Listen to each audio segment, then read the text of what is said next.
Hi everybody and welcome back to another Landlord Lowdown, and just wanted to talk about the budget. Now, I'm not going to go into too much detail on this. I'm sure many of you have seen it already, but for me as a landlord and as a business owner, I think the big exciting thing for me is the forecast for the inflation to be down to 2.9% by the end of the year. Now that would be fantastic. That's going to bring us back to where we were, 18 months ago, maybe sort of 24 months ago. So hopefully that'll settle. And what's the big thing on the back of that? So when inflation comes down, obviously costs stop escalating. Bank of England will then sort of soften off, I hope. Again, I wish I had a sort of crystal ball or a magic wand, whatever you want to call it. But base rate, should that settle, we hope so.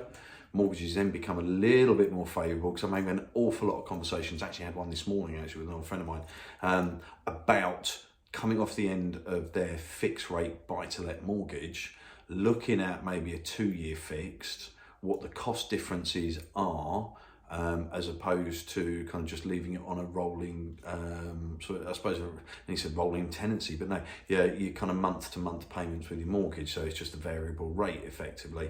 It is something I think you need to be looking at. I'm quite excited that sort of towards the latter part of this year, and we're already in March, I mean, it's flying by, isn't it? Only seemed like a few weeks ago we were still talking Christmas, but yeah, with the inflation rate sort of forecast to come down to 2.9, that would be awesome. Then if we can get a reduction in the base rate for the Bank of England, or more favourable mortgage rates, obviously that's going to help all of our landlords.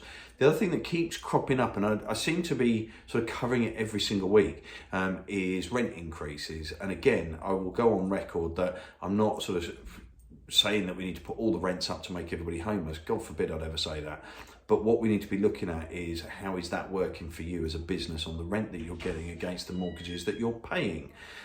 If you are sat on a property and you don't think your rent is the right amount, just drop me a message. I'll give you some comparables of what's out there in the market, give you some advice on what we feel you should be doing. A lot of it's going to be sort of the relationship you have with your tenant. But as I say, there have been quite a number of clients that were very kind during COVID, and hat off to you for keeping your rents at a steady rate. But unfortunately now, with the increases that we've had on the rents, because of supply and demand and so forth, other factors within the markets, and a lot of people are anything up to £200-300 off sometimes, so you need to be conscious of that. Again, we're not sort of saying yes, you've got to whack the rent up to today's rates as such and put £300 on it and make your tenant homeless. What we're saying is you need to be reviewing this on a regular basis. We're quite happy to give you advice. Drop me a message, give me a call, whatever. But again, let's look at the budget. Really exciting. I think it's going to be fantastic from that perspective. There's some other great stuff in there as well, sort of help for people that want to be working and put the children into childcare. I think massive advocate of that as well, which is really exciting. So as always, if you have any questions, please do just drop me a message. And if you are looking at increasing your portfolio, we've got a couple of properties at the minute that we are looking to sell with tenants in situ. So yeah, just give us a call and we'll see you soon. Take care. Bye-bye.